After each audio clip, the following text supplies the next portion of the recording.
9th class. आज का हमारा विषय है अपठित गद्यांश। अपठित गद्यांश का अर्थ है कि गद्य एवं पद्य का वह अंश जो पहले कभी नहीं पढ़ा गया वो अपठित गद्यांश या काव्यांश कहलाता है। कविता जो कवि द्वारा लिखी गई है वो काव्यांश है और गद्य भाग है जो एक वाक्यों से बंधा होता है गद्यांश। कहानी है, निबंध है, ये गद्यांश के अंतर्गत आता है।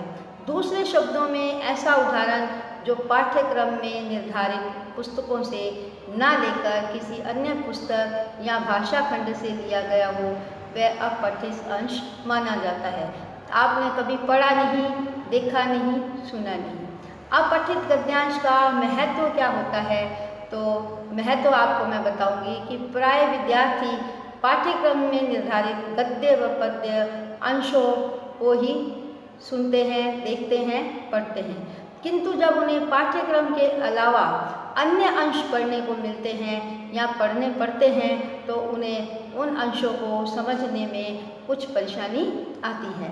अतएव अपठित गद्यांश या काव्यांश अंश के अध्ययन द्वारा विद्यार्थी संपूर्ण भाषा अंशों के प्रति तो समझ विकसित करता है, साथ ही उसे नए नए शब्दों को सीखने का भी अच्छा अवसर मिलता है। अपठित अंश विद्यार्थियों में मौलिक लेखन का भी क्षमता उत्पन्न करते हैं। तो आज का विषय है ये, मैंने आपको अपठित गद्यांश की परिभाषा, अपठित गद्यांश किसे कहते हैं, ना कभी पढ़ा ना सुना। अपठित का अर्थ है कभी पढ़ा हुआ नहीं हो। तो उसका महत्व भी मैंने आपको बताया कि जब विद्यार्थी लिखते हैं, पढ़ते हैं, देखते हैं तो उसमें नई भाषा का विकास होता है, नए नए शब्द देखने को मिलते हैं। तो आज का विषय है उसमें शीर्षक स्वयं को देना होता है और इसमें अपठित गद्यांश वाक्य से बंधा हुआ, शब्दों से बंधा हुआ। जीवन का दूसरा नाम संग्राम है। ये संग्राम जन्म से आरंभ होकर जीवन पर्यंत जारी रहता है। जीवन का दूसरा नाम अर्थात संघर्ष है। संघर्ष मनुष्य के जीवन से जन्म से शुरू होकर जीवन पर्यंत अंत तक रहता है। जीवन व्यक्ति का एक संघर्ष भरा जीवन है। इस संग्राम का केंद्र मानव मन, अच्छी और बुरी प्रवृत्ति, दो पक्षों तथा सारा वातावरण ही इसके कारण है। इस संघर्ष का केंद्र है मानव का मन, अच्छी और बुरी प्रवृत्ति, दो पक्ष तथा सारा वातावरण इसके कारण ही होता है। जैसे जैसे मानव अपनी बुरी प्रवृत्तियों को साकार देने का प्रयास करता है वह निम्नतम स्तर पर पहुंचता जाता है। जैसे जैसे मानव के अंदर, मनुष्य के अंदर बुरी प्रवृत्तियों का साकार रूप होता है या लेता है या उसको कोशिश करता है, बुरी बातों को अपने में मन में संग्रहित करता है तो उसका जो स्तर है वो नीचे की तरफ गिरता जाता है। स्वार्थ सिद्धि ही उसका एकमात्र उद्देश्य बन जाता है। तो यदि वो अपने मन में बुरी संगति, बुरा वातावरण, बुरी प्रवृत्तियाँ, स्वार्थ, लोभ जो अपने मन में निहित रखता है, मन में समा लेता है तो वो हमेशा उसका स्तर जो है निम्न हो जाता है। स्वार्थ सिद्धि ही उसका उद्देश्य है, स्वार्थ से ही सब काम करना चाहता है। जहाँ स्वार्थ हो वहीं पर वो अपना सफलता प्राप्त करना चाहता है। एक व्यक्ति से दूसरे व्यक्ति से मित्रता बनाता है, चाहे वो कैसा ही व्यक्ति क्यों ना हो, उसे तो अपना स्वार्थ ही साधना है।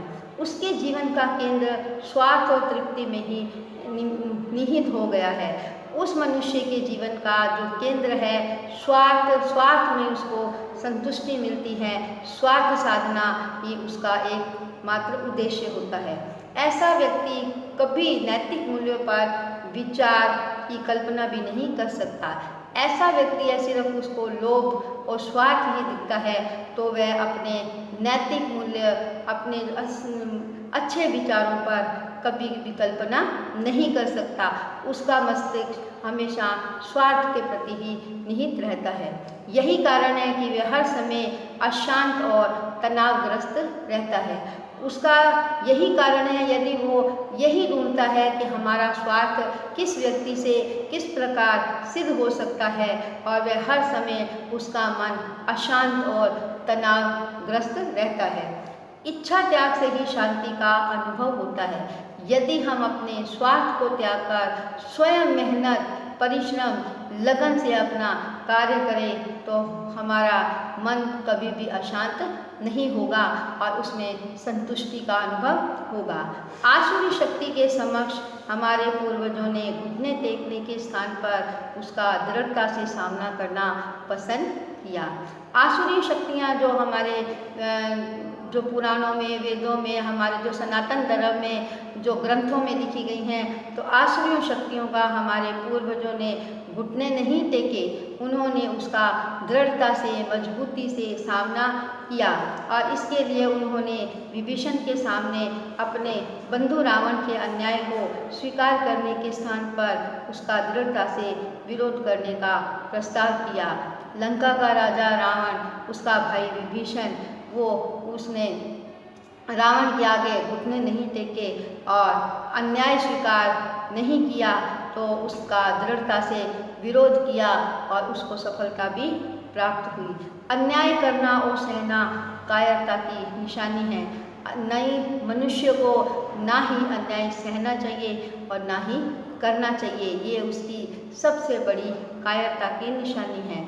अतः अन्याय सहने वाला भी अन्याय का समर्थक माना जाता है। अपने ऊपर, अपने शरीर पर, अपने मस्तिष्क पर अपने ऊपर अन्याय सहने वाला भी अन्याय का समर्थक माना जाता है। सबसे बड़ा अन्याय सहना एक बहुत बड़ा पाप माना गया है। यदि हम मनुष्यों में गलती है नहीं और दूसरा अन्याय कर रहा है, तो अन्याय सहना सबसे बड़ा पाप है। सबसे बहुत ही ये गलत बात है कि हम अपने अन्याय को स्वीकार कर रहे हैं, अन्याय सह रहे हैं और उसका विरोध नहीं करना चाहिए।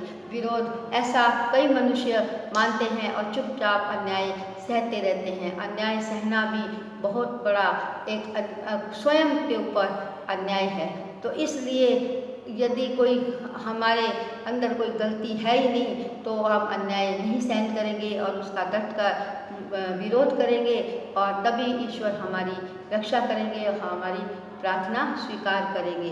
तो इसलिए जीवन जो है संग्राम से भरा है। जीवन को निभाना, जीवन को अच्छी तरह उसको जीना एक बहुत ही कला है और हमेशा हमें स्वार्थ के बिना निस्वार्थ भावना से अपना कार्य करते रहना चाहिए, जब ही हमारे जीवन में सफलता प्राप्त होगी। तो आज ये अपठित गद्यांश का यही सार है कि मनुष्य जो है निस्वार्थ भावना से कार्य करे, तभी उसको संतुष्टि मिलेगी और उसका मन अशांत और तनावग्रस्त नहीं रहेगा। तो आज का अपठित गद्यांश का विषय ये था।